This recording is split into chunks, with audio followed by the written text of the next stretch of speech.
My name is Rachel Doyle, and I'm 44 years old. For 12 years, I paid the debt that saved my father's business, and nobody in my family knew it was me. Not the whole truth of it anyway. Then this summer I got passed over for a promotion I'd earned 3 times over. My mother called and asked when I was going to stop being so sensitive about money. She didn't ask if I was tired. She asked when the next payment was due. 2 weeks later, at my parents' 4th of July cookout, I set a banker's box on the picnic table in front of everyone we'd ever called family, and I let them read what was inside. Before I get into it, this is her side of the story. For every woman who held it together, alone. If that's you, I hope this one feels like company. Let's get into it. 12 years ago, my father's plumbing business went under in about 4 months. Not because he was bad at the work. Walter Doyle could sweat a copper joint blind. And for 30 years, half our town called him first when a pipe burst. But his business partner, a man named Curtis Baylor, had been quietly writing checks against the company account to cover his own gambling debt. And by the time my father found out, they were $81,000 underwater. With a business loan still outstanding and a line of credit maxed against the house, I was 32.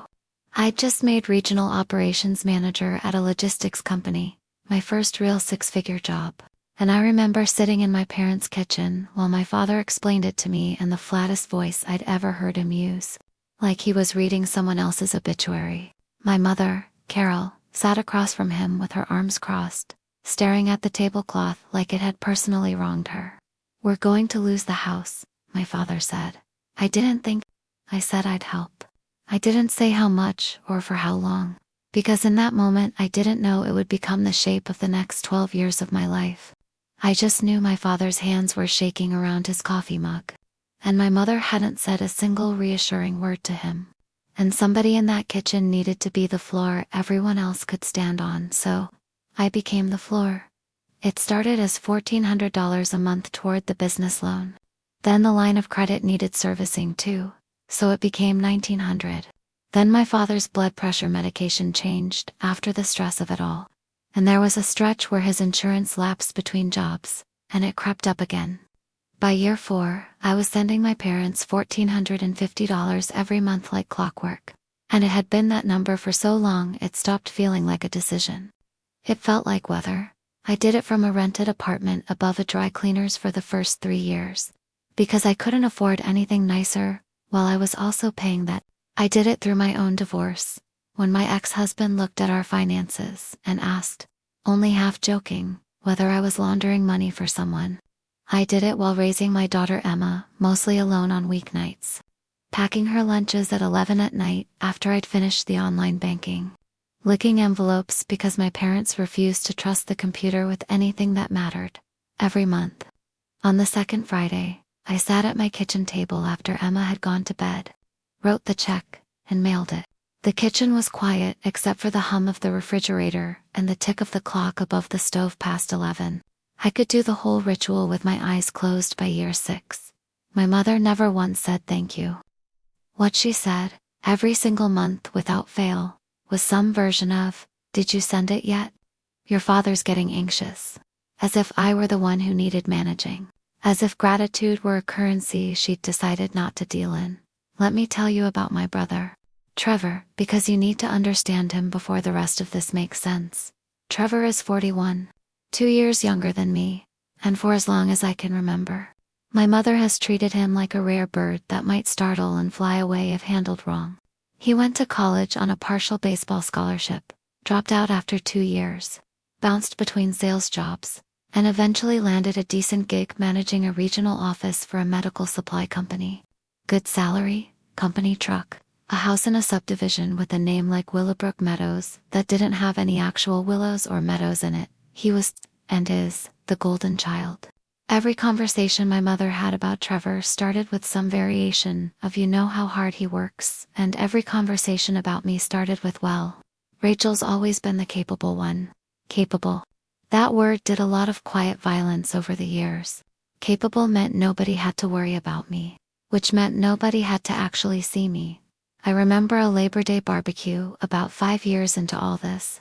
Trevor showed up with his wife Kristen and their 2 kids, a cooler of good beer, and a story about closing a big account that my mother made him tell twice. Once to her, and once to Mrs. Holloway from 2 doors down, whom she'd apparently invited specifically to hear it. I showed up with a sheet cake I'd stayed up decorating and that month's check folded into an envelope in my purse. My mother opened the door, glanced past me at the cake, and said, "Oh, is that boxed mix? I thought you were bringing the good potato salad." Emma, who was 10 at the time, carried in 2 folding chairs behind me without being asked. She was already the kind of kid who noticed everything and said nothing, which in hindsight should have worried me more than it did.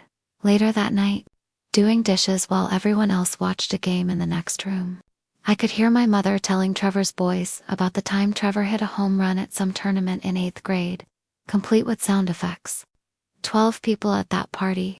I washed every single plate when I finally dried my hands and walked in to ask, gently, if we could talk sometime about splitting the loan payments now that things had stabilized a little. My mother waved me off with, "Not tonight, Rachel. We're having a nice time," and pulled Trevor down onto the couch next to her to ask about his fantasy football league. Trevor looked at me and mouthed, "What loan?" He genuinely didn't know. That's the part that took me years to fully sit with. My mother had built an entire second version of our family's finances in Trevor's head. One where the plumbing business disaster had been handled, quietly, through some combination of savings and my father picking up a few side jobs. She never let him see the actual shape of it, because if he saw it, he might ask why I was the only one carrying it.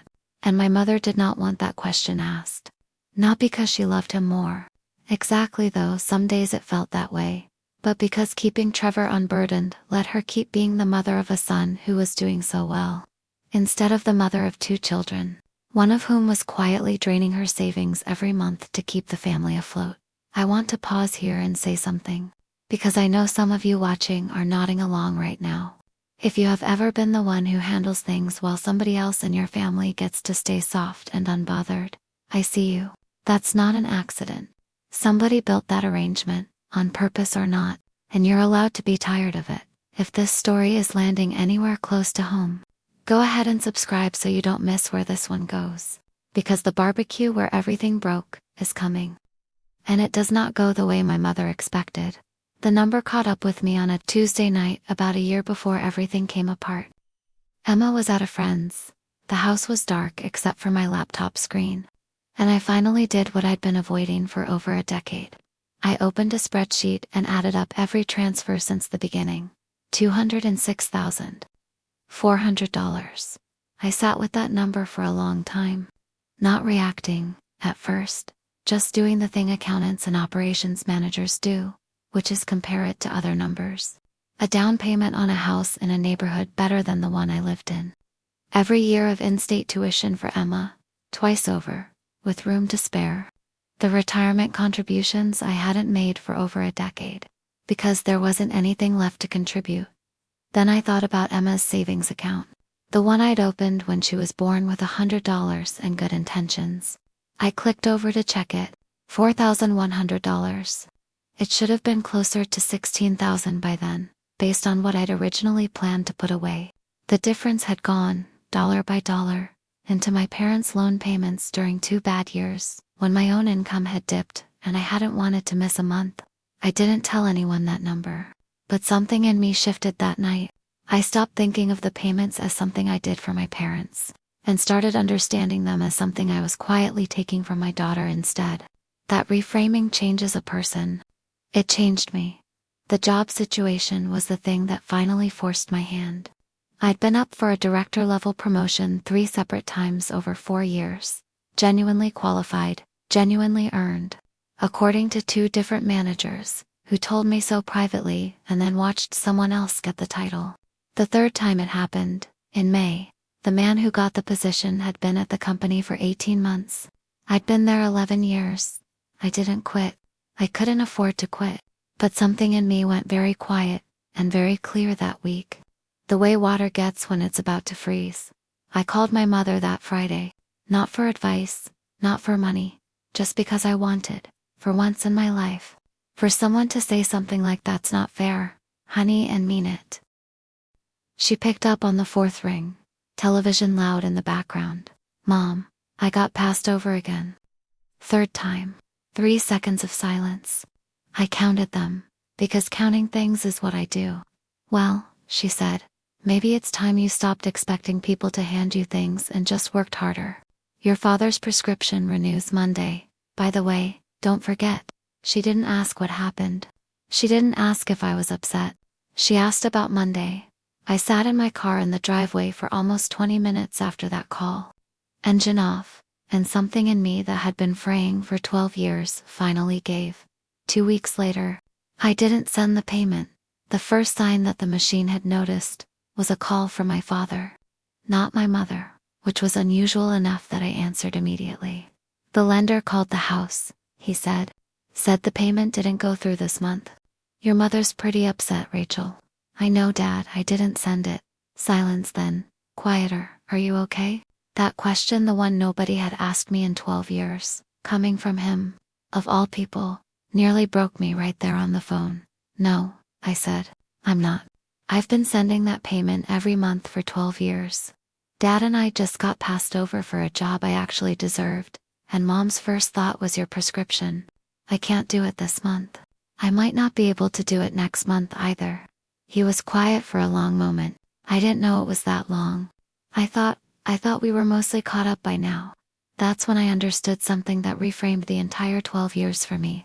My father genuinely believed the debt was smaller and mostly resolved, because my mother had been telling him a version of events that made her look like she was managing it, when in reality she'd simply been forwarding me the bills and taking credit for the outcome. My mother called 40 minutes later. What is wrong with you? She said, no hello. The lender says the account is delinquent. I lost the promotion, Mom. Third time. I told you that Friday. That has nothing to do with your father's loan. It has everything to do with it. I don't have an extra $1,450 a month sitting around waiting to be given away. Especially not right now. Given away. Rachel, this is family. Then it's time family started acting like it goes both ways. She hung up on me. I sat at my kitchen table and let the silence be the whole answer. My Aunt Denise, my father's younger sister, is the reason I finally understood how long this pattern had been visible to other people, even when it wasn't visible to me. She's 69, a retired hospital administrator, sharp enough to make you feel exposed with a single sentence. I showed up on her porch unannounced the following Saturday, and she took one look at my face and put the kettle on before I said a word. I told her everything. The total, the promotion, the phone call, Emma's account. She let me talk for a solid 15 minutes without interrupting, which for my aunt is a kind of restraint bordering on heroic. When I finished, she set her cup down and said, I've known about most of this for 6 years. Rachel, I did the math after your father mentioned the loan at Christmas one year, offhand, and asked why you always looked so tired. Why didn't you say anything? I tried, once, with your mother. She didn't speak to me for 8 months, and told the rest of the family I'd gotten strange after retiring. I decided it wasn't my story to force into the light.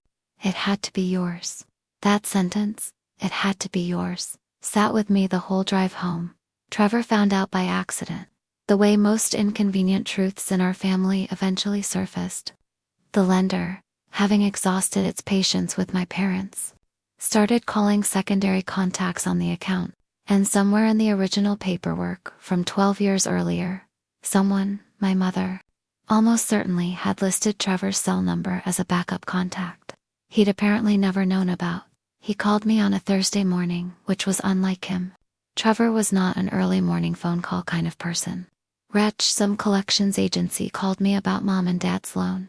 Said there's a balance and missed payments. What is going on? I told him the number. $206,000, give or take, over 12 years. Plus whatever had accrued since I'd stopped. The silence on his end lasted so long I thought the call had dropped. That can't be right, he finally said. I've got every transfer documented, Trevor. I'm not exaggerating. Why didn't anyone tell me? I tried, at your Labor Day barbecue about 5 years ago. Mom changed the subject and asked you about fantasy football. Another long silence. Let me talk to Mom about this. There it was. The signature move I'd watched my whole life. A problem lands in Trevor's lap, and within minutes, it gets handed right back to her mother. Repackaged as him handling it. I said okay, and I meant it as a test. Not an agreement. 2 days later he called back, voice stiff in a way that told me he'd been coached. Mom says you're doing this out of spite, because you're upset about work. She says you're punishing them. I closed my eyes. That's not what's happening, Trevor. She was crying when she told me. I'm sure she was. I was also crying. 12 years ago, the first time I wrote that check and realized I couldn't afford my own rent that month. Nobody called to check on me then. He didn't have an answer. What he offered instead was $300. Sent through an app with a message that just said for the loan thing, which felt less like help and more like a receipt he could point to later. I wrote it down. $300 against $206,000. I didn't say anything about the math. I just noted it. Emma found out the way. I suppose most kids eventually find out the truth about their parents' sacrifices by accident, while looking for something else. She was working on a scholarship essay for a leadership program, and the prompt asked her to describe a challenge that had shaped her family. She'd pulled up her own savings account to include some detail about financial responsibility, and the numbers didn't match what she remembered me telling her years earlier about how the account was growing. She found me in the kitchen. Mom, why does my account only have $4,000 in it? You told me when I was 12 it was already at 10. I turned off the stove. I didn't deflect. Your grandfather's business partner stole from him 12 years ago, and I've been helping your grandparents cover the loan every month since. There were 2 years where I needed to use some of your savings to make sure a payment didn't bounce. I meant to put it back. I didn't. Not all of it. She didn't yell. She stood very still, arms crossed, doing the kind of quiet math I recognized because I do it too. So Grandma and Grandpa's house was more important than my college fund. No, I said. They weren't. That's part of why I stopped paying. She was quiet for a long moment, and then she said something that rearranged how I understood my own daughter. They took your money for 12 years and never once asked if you were okay. And now you're the one who feels guilty. She wasn't angry at me. She was angry for me. 15 years old. And she understood something it had taken me over a decade to learn, that constant giving isn't love if nobody on the receiving end ever asks what it's costing you. My father drove to my house alone the following week, which surprised me, because my mother almost always decided where and when he went anywhere. He knocked holding a small paper bag, the way you'd show up to a wake with something because you don't know what else to bring. Inside were peppermint candies, the same brand he used to keep in his truck when I was a kid and used to ride along on service calls with him. We sat at my kitchen table, the same table where I'd written 12 years of checks. I've known for a while it was more than your mother let on, he said, turning his water glass slowly. I saw a bank confirmation once, years ago, in the mail before she got to it. I didn't say anything because he stopped, rubbed the side of his jaw the way he does when he's embarrassed. Because your mother has a way of making you feel like the problem. If you bring up the problem, you let me carry it anyway. I did. I'm not proud of that. His eyes were wet, which I had genuinely never seen in 44 years. You deserved better than what we gave you, Rachel. Both of us. I didn't open the candy that night. I put it on the counter and decided I'd open it on a day that felt earned. The invitation to the 4th of July cookout came from my mother 11 days before. Her voice doing that particular performance warmth thing. I'd learned to recognize the way you learn to read a change in weather. Rachel, honey, I'd love for you to come Saturday. Whole family. Trevor and Kristen and the boys. Your Aunt Denise said she'd come too. And I even asked the Hallidays from down the street.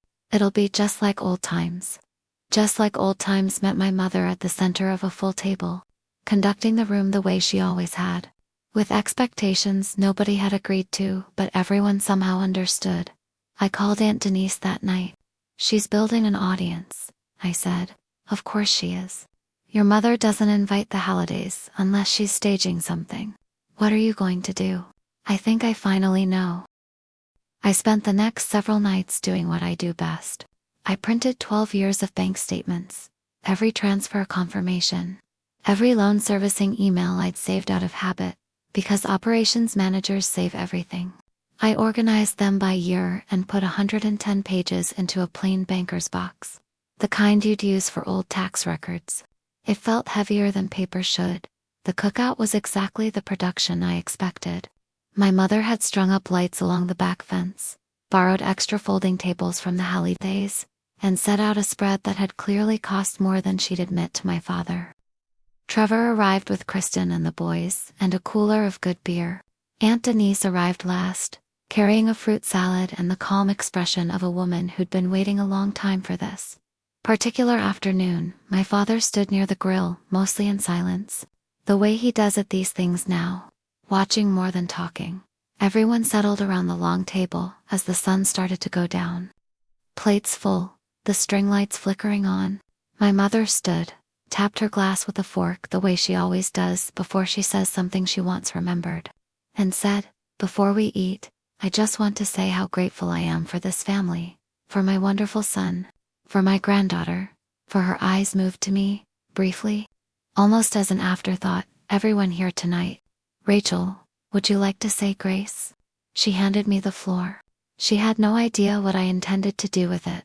I stood, and the folding chair scraped against the concrete patio, loud enough that every head turned. "Thank you for this food," I said.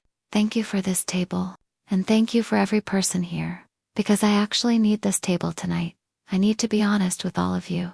My mother's smile didn't fall so much as freeze, the way a pond goes still and glassy on the first hard night of frost. Something cracking somewhere underneath that you can't quite see yet. Trevor set his fork down. Kristen looked between us. Mrs. Halliday's hand drifted to her collarbone.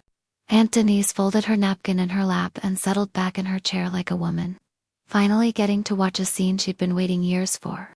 My father looked directly at me, not past me, not through me, and gave one small nod, the kind that grants a permission that should have been granted a decade earlier. I reached under the table for the banker's box, set it on the tablecloth between the potato salad and the corn, and lifted the lid. "This is every bank statement from the last 12 years, I said. My voice didn't shake, which surprised me. Every payment I made on Dad's business loan after Curtis stole from him. Every month, on time, for 12 years. Mrs. Halliday made a small sound. Kristen's eyes went wide, then moved to Trevor, who had gone completely still. "The total is $206,400, I said. "Nobody ever asked me to carry all of it. It just became my job, the same way doing dishes at every holiday became my job. The same way being the reliable one always becomes somebody's job that nobody actually applies for." I looked at Trevor. "You didn't know the real number. I tried to tell you, 5 years ago, at your own barbecue, and Mom changed the subject to your fantasy football league." Trevor's jaw tightened. He didn't argue. I turned to my mother. "I called you in May, the day I lost my promotion for the 3rd time. All I wanted was for you to say that wasn't fair. Instead, you asked about Dad's prescription. That's the night I decided I was done." My mother's chin lifted, the way it does when she's preparing to reframe something. "Everything I've done for this family." "No, Mom," I said. "Everything I did for this family." You collected. The string lights buzzed faintly overhead. Nobody moved. My mother tried once more, reaching for the version of herself she knew best. "I raised you? I stayed home so you'd have a mother who was there. I'm grateful for that," I said. "But raising me was your choice. It was never a loan I had to spend the next 12 years repaying." Trevor finally spoke, quiet, careful. "Mom, did you know the real total the whole time?" She didn't answer. She reached for her water glass and set it down without drinking. My father's chair creaked. Every head turned toward the man who almost never spoke first at anything. "She knew," he said. 2 words. After 50 years of mostly staying quiet, that was what he chose to say, and it landed harder than anything I'd brought in that box. My mother's eyes went from me to Trevor, to my father. And for the first time in my life, I watched her run out of narrative. The woman who had spent decades deciding what our family's story was going to be, sat at the head of her own table with nothing left to spin. A tear slid down and landed on her napkin, spreading slowly into the white fabric. Nobody moved to comfort her. It was, I think, the first time her tears hadn't worked on anyone in that yard. I let the silence sit for a moment, and then I said what I'd actually come to say. Because none of this was about revenge. I'm not cutting you off. I'm not doing this to punish anyone. But I will not be the only name on this loan anymore. And I will not be the only person who finds out about a family emergency by being handed the bill. I laid it out plainly. The way I'd present numbers to a client, the three of us, me, Trevor and my father, once his disability payments were factored in, would split what remained evenly. In writing, with statements shared among all of us going forward. No more single checkbook arrangement disguised as generosity. Trevor nodded before I even finished. I should have been paying from the start. I'm sorry, Rach. Kristen put a hand on his arm. And the look she gave me across the table said she intended to make sure that promise held. My father reached behind him, picked up a small tin I hadn't noticed sitting by the drink cooler, and set it in front of me. Peppermints the same kind from the paper bag. He pried off the lid without a word. I took one. He took one. It was the quietest apology I've ever accepted.